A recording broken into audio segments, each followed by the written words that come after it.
My name's Jeff Regan. I'm the Lion's Eye, his private eye. Gumshoe, peeper, Seamus, whatever you want to call it. I work for Anthony J. Lyon, International Detective Bureau. He's a guy who likes to make money. But when he makes money, I get into trouble.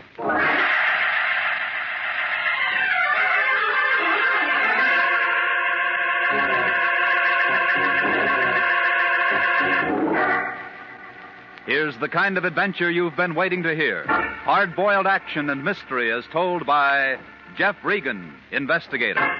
So stand by for trouble. Stand by for suspense. Stand by for adventure. In tonight's story, The Lonesome Lady.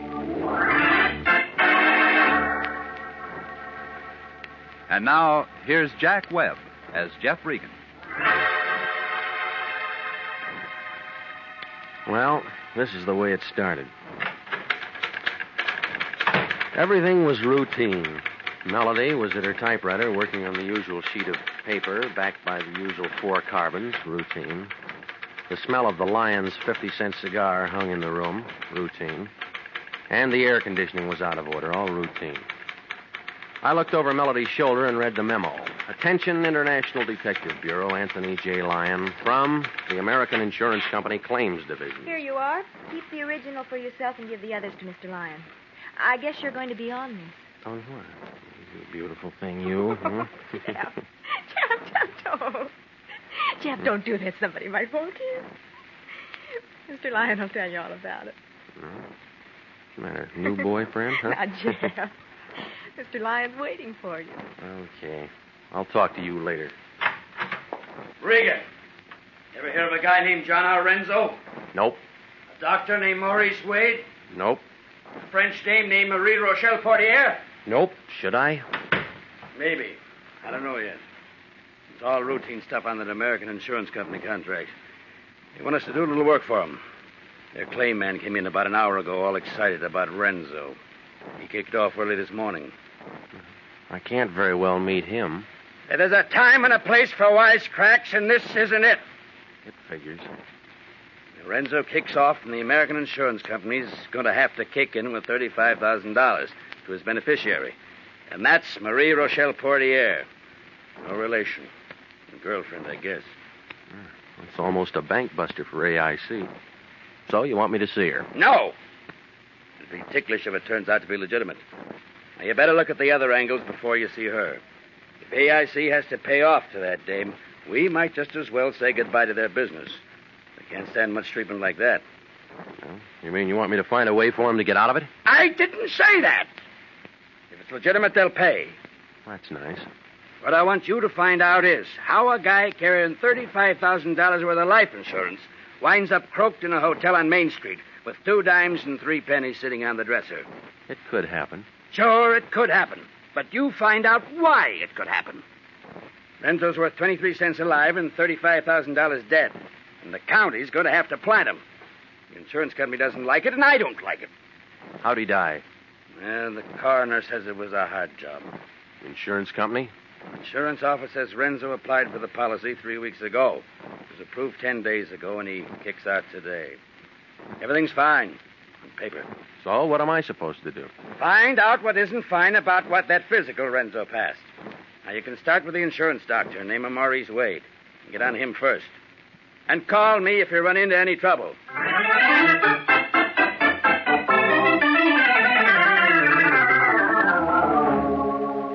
The place I was looking for turned out to be a brand-new 3-story building on Wilshire Boulevard. In the hall, I could still smell wet plaster and cement.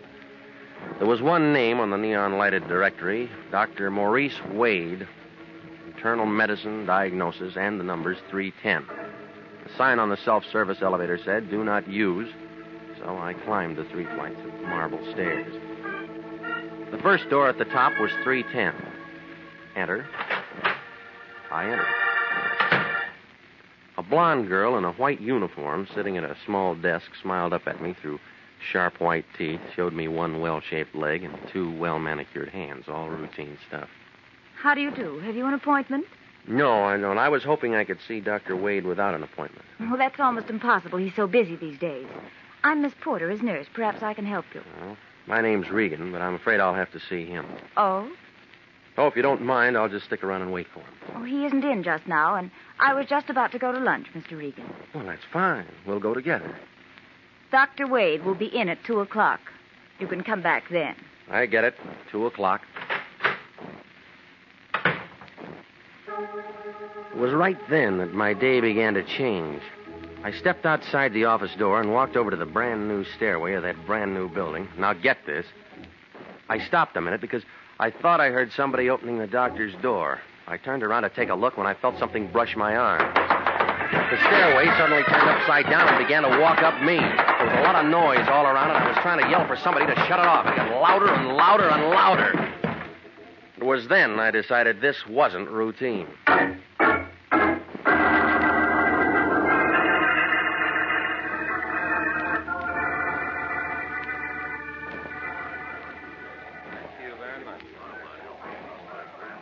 Thanks for helping me tote him upstairs.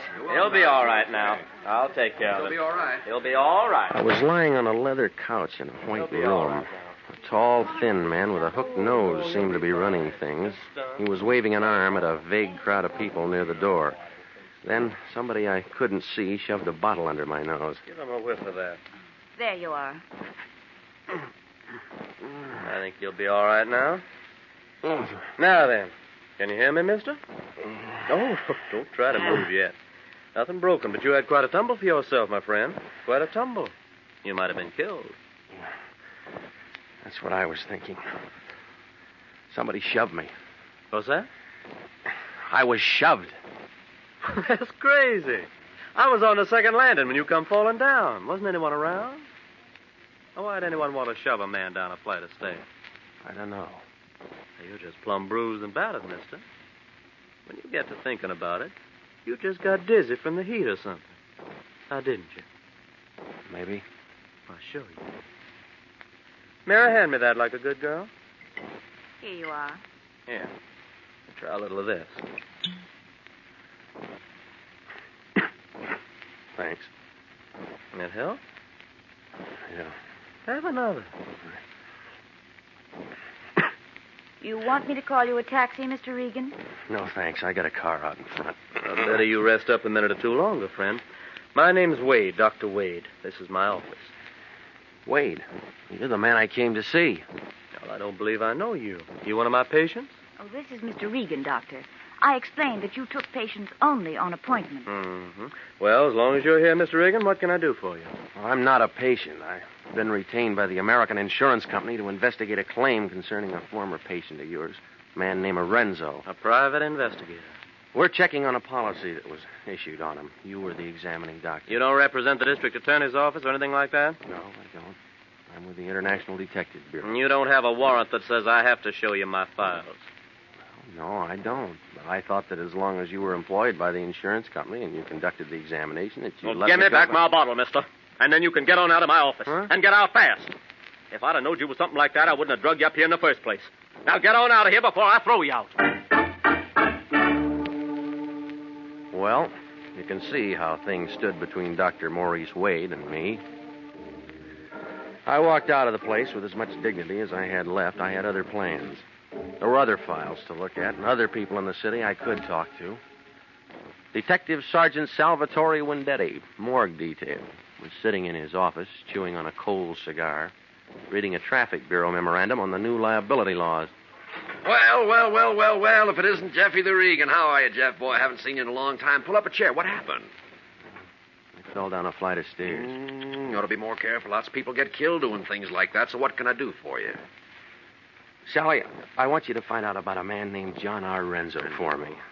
He died this morning, and your office is handling it. Renzo. John Renzo. Johnny Renzo. Yeah, sure, we got him in the icebox now. Want to see him? Handle it myself. No, thanks. I know he's dead. What else? Well, never really a bad actor, never really a good one either. Mind you, all the boys in the beat knew him. Why? Come on, tell me some more. Well, he made Lincoln Heights jail about 9 months out of 12 on a vag rap, one thing or another, routine. Vagrancy? Just one of our lazier citizens, so he's dead now, so what's to it? He was insured for $35,000. Oh. Yep, that's what I'm thinking. So somebody's mighty glad to see little Johnny dead. Who gets it? Her name's Marie Rochelle Portier. No relation. A hot time in the old town tonight for her. Mm-mm. Tomorrow night. The insurance company has 24 hours to investigate. Ah, that's what you're doing. All right, Regan, what else? Well, you got the coroner's report? Oh, sure. Right here, came in an hour ago. It was a heart job. You sure? Positive. No one deader than Johnny Renzo. It was bound to happen the way it did sooner or later. Was he an old man? 45, 50, maybe. You can never tell on that kind, but all of us around here knew it. Knew what? That his sticker's been bad for years. Every time he made the heights, it'd give him a soft job. Couldn't take a chance. Hey, look, Sally, are you telling me it was chronic heart condition? I'm telling you, it was a chronic heart condition. Well? Mm-hmm. I need that telephone. Not this one. Only inside calls. Try the one across the street.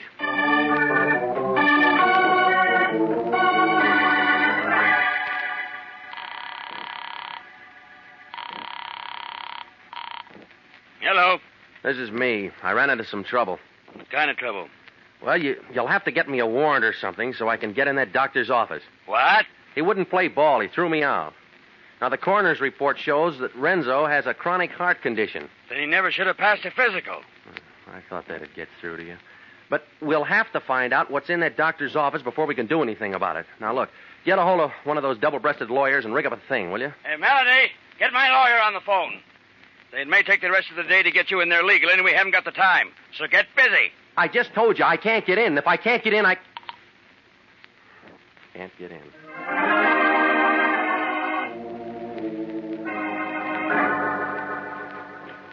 I hung up the phone and stepped out of the booth and crawled into my car. I was sitting there fumbling with the keys, wondering how I was going to get to those files when somebody else figured it out for me. He was a big man in a brown sport coat. Take it easy, Pilgrim. I just want to talk to you a minute. Well, that's tough, Pilgrim, because I don't want to talk to you. I've had a busy day, and I... I wouldn't try anything like that, Pilgrim. I just got here. I know lots of holes. Come on, this one's just basic. I can tear your arm right off if I have to. Wise up, Seamus. I'm here on business. Yeah? What kind of business? You just been in to see Wendetti? Sure, I've been in to see him. He's a friend of mine.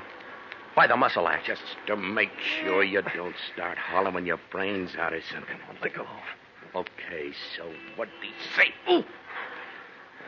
What'd he say about what? You know what. Renzo. Well, the county's going to bury him. More, Seamus. Keep talking. Only makes sense. He's dead. For good. Oh! More. He died of a heart attack this morning. Somebody gets $35,000 because of it. And you've been seeing people. A doctor, Wendetti. Dame next on your list? Maybe. Oh, is that what you want to know? Yeah. You're a good boy, Regan. Now, here's what you want to know. You forget everything you know about anything. You don't say a word to nobody. No one. Understand? No one. Not even your own mother. Just forget it. Right. Now, remember, not a word to anybody. Or else. I wonder if you'd do as good without a gun. Oh! I'll see you later, Pilgrim. Sure you will. Sure you will. But in case we miss connections, and so as you won't forget me, here's something to remember me by. Ooh! So long, Pilgrim.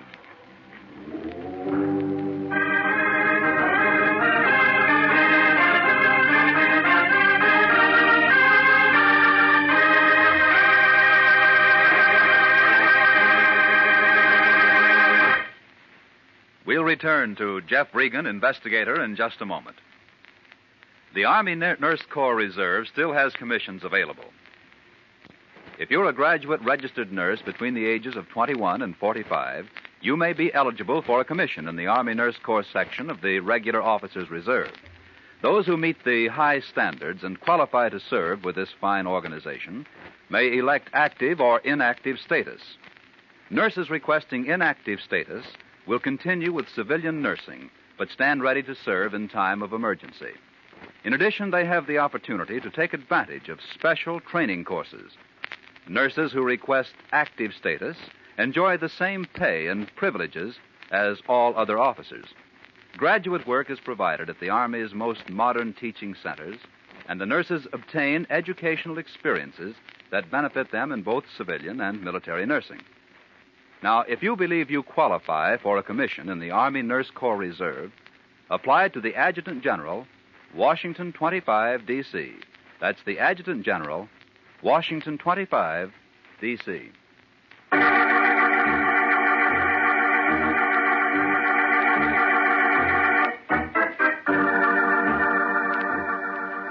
And now, back to the story of the Lonesome Lady and Jeff Regan, Investigator.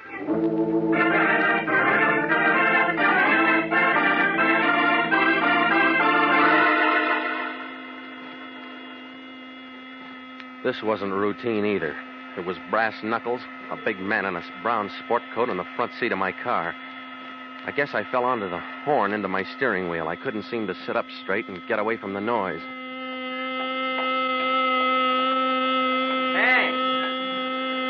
Hey, what's the trouble, pal? Hey, don't you like peace and quiet? Hey, come on, sit up. Oh. Yeah. What happened to you? I don't know exactly. I don't know. Gee, your face is cut up a little bit. You have an accident or a smash-up? Yeah, something like that. You want me to call a cop? No. I'll handle this myself. Yeah, but don't you think you ought to go home and get some rest? Maybe you ought to find yourself a sawbone or something. Huh? What's that? Maybe you ought to find yourself a doctor to kind of fix you up. You're right. You're absolutely right. Yeah, that's a good boy. You take care of yourself, chum.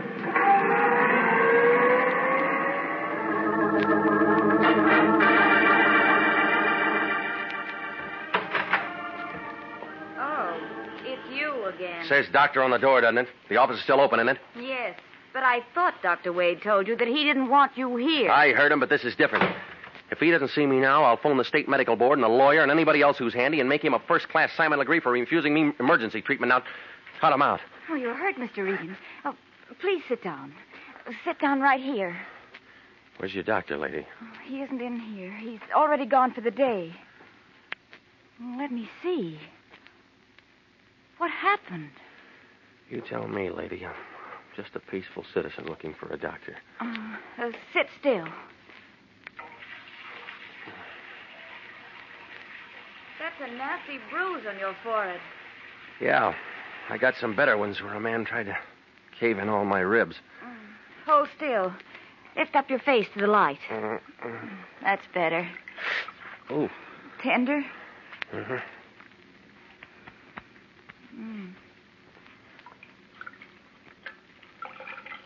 First the stairs, now this. You've had quite a day, Mr. Regan. Maybe you ought to quit. Hold that right there. While I touch up this cut on your chin. Who'd you say you worked for? International Detective Bureau. I'd resign if I were you. They're working you too hard. What's happened lately isn't exactly routine. What happened lately? Well, I found out that the man who died this morning had a chronic heart condition, and he should have never been insured. Your doctor's in this up to his ears for passing him. Go on. A big man in a brown sport coat doesn't want anybody to look into anything. He's the one who did this. That's right. That should hold you. Thanks. Oh, wait a minute. Where do you live? Huh? Your address. I'm coming over to your place tonight. You are? If what you say is true, my doctor's going to get 5 to 15 in San Quentin for doing a fix on an insurance examination, and I might be dragged into it. And I wouldn't want that to happen. So? So I'm digging up that file and bringing it over to your place, and we'll see what's what. Why not look at it right now? Isn't here. We just moved to this place 3 days ago, and half the stuff is still in the old office. All right. I'll buy that. Try 1720 North Taft, 308. In about 2 hours. Why so long? You need some rest. Besides, your shirt's bloody. Well, what was that name? John R. Renzo, R-E-N-Z-O. All right. You can expect me. Feel better now? Yeah, much better. Oh. You know, you freeze me, lady. Your boss throws me out, you fix me up, you help me. Maybe I wouldn't have fallen down those stairs if you hadn't sent me out to eat alone. Call me Mary if you like. I thought it'd be something like that. Mine's Jeff. I've had a hard day, Mary. I know. But maybe it'll be a better day from now on, Jeff. You know, I had a feeling I was going to like you.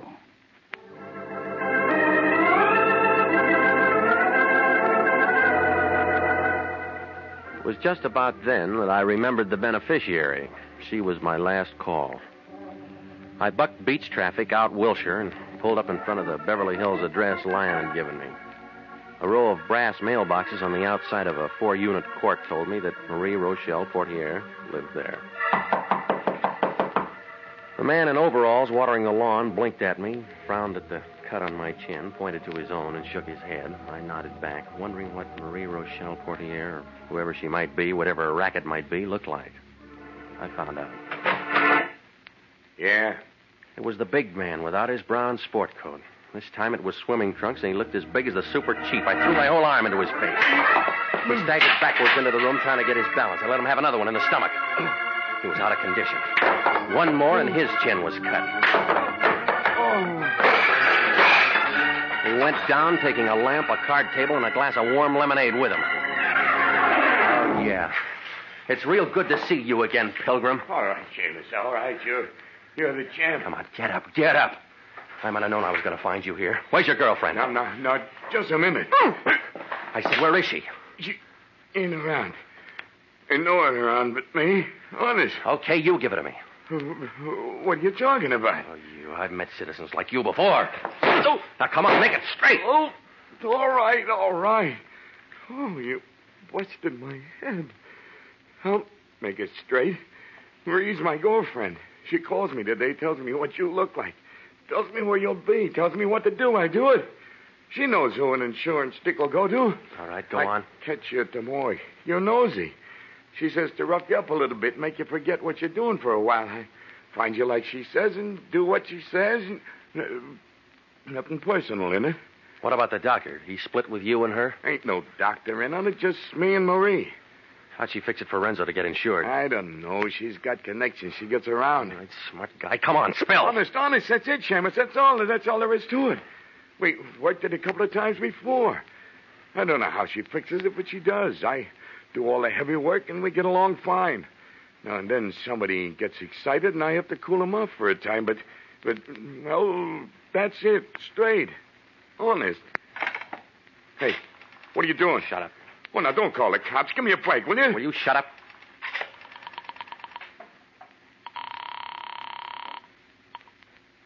Lyon. It's me. Regan, where have you been? I'm calling from the address of Marie Rochelle Portier. I told you not. Look, there's a big ape here who roughed me up today trying to put me out of commission. I don't care about that. We have only 12 hours. Come on out and pick him up and get a statement for a warrant. Warrant for who? For Marie Rochelle Portier. This monkey can give you enough to have her picked up. She's the one we want. You sure about that?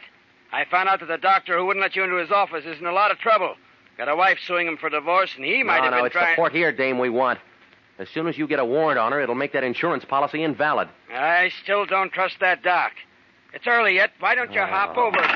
You bringing the cops out here? Look, Shamus, I got a little dough, and it'd come to more than a ton a day in expenses you're getting if you... Now you. Stay here, Pilgrim. I'm tired. I'm going home.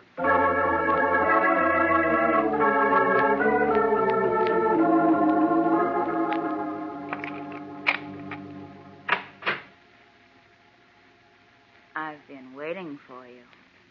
Forget about me? No. The janitor let me in. I told him you were my brother. That's nice. You didn't come straight home and get some rest. No, I had a couple of things to do first. Oh, sit down. I fixed you a drink. Oh, good. Hot day and all. Thanks. Now, tell me about your doctor, huh? Some things I know already. His wife's suing him for divorce, trying to get every penny he's got. He doesn't like me. That's it. Or maybe he just doesn't like any private detective or anybody else who might be working for his wife, huh? Maybe. If I can spot a man who's being taken to the cleaners, he's one. He's pretty touchy these days about all the trouble she's probably caused him. What's this got to do with us? The stars are coming out. Just straightening out. Well, if that's the way things are with him, then my job's finished. Good. Now we can relax. You've been working much too hard. Jeff, put your arms around me. Feels good. Good to have arms around you in a big city like this. Such a big city. So many people. Mm-hmm. You're nice, Jeff. Sometimes it's so lonely. And sometimes it's like this.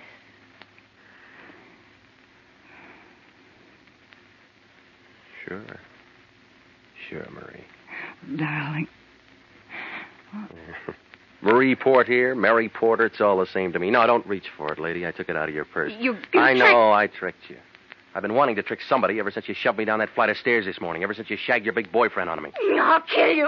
I'll kill you. No, not today you won't. I'm not insured. All right, take it easy. Oh, let me go, Jeff. Let me go, please. You were so lonely in the big city that you just sat down and passed time making out phony medical reports and counting the insurance checks that you collected on bad bets. Oh, please, Jeff.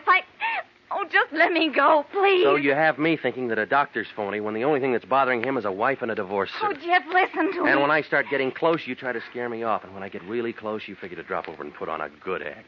Oh, Jeff, listen to me. They'll send me to prison. They'll make me grow old and ugly there. Oh, Jeff, please let me go. I'll do anything. Jeff, you can let me go. You can. You will. Oh, please, Lion. Jeff. It's me please again. Let me You go. got that warrant? Yeah, he Oh, spilled. please. But where are we going to find that dame? Please. She's probably skipped. Oh, no, she's at my place. What? I'll do anything, Look, anything. get somebody over quick, will you? Oh, please. Get him over while she's still here. Please.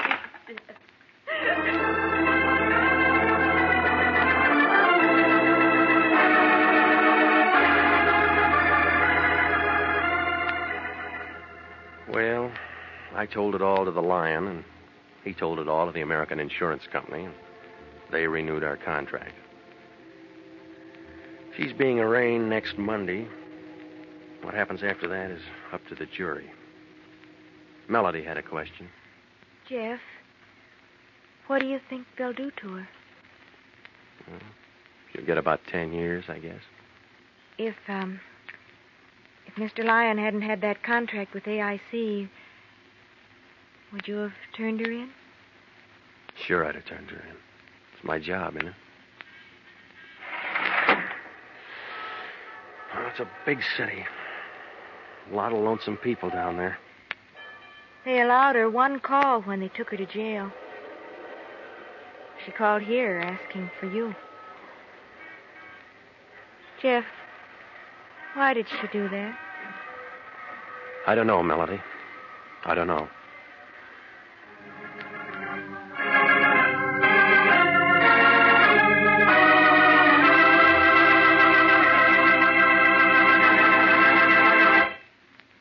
The easiest way to save for the future is to buy United States savings bonds. Your nearest post office, bank, or savings and loan association can accommodate you.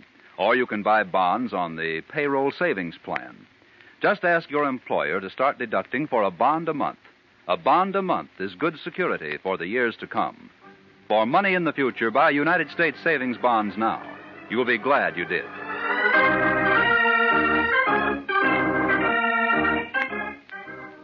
Jack Webb is starred as Jeff Regan, with Wilms Herbert as Anthony J. Lyon. Eve McVeigh was heard as Mary Porter, and Ken Christie as the big man. It's CBS, same time next week, for hard-boiled action and mystery with Jeff Regan, Investigator, as he tells the story of the lady with the golden hair. Jeff Regan, Investigator is written by E. Jack Newman, produced and directed by Gordon T. Hughes, with original music by Del Castillo. This is CBS, the Columbia Broadcasting System.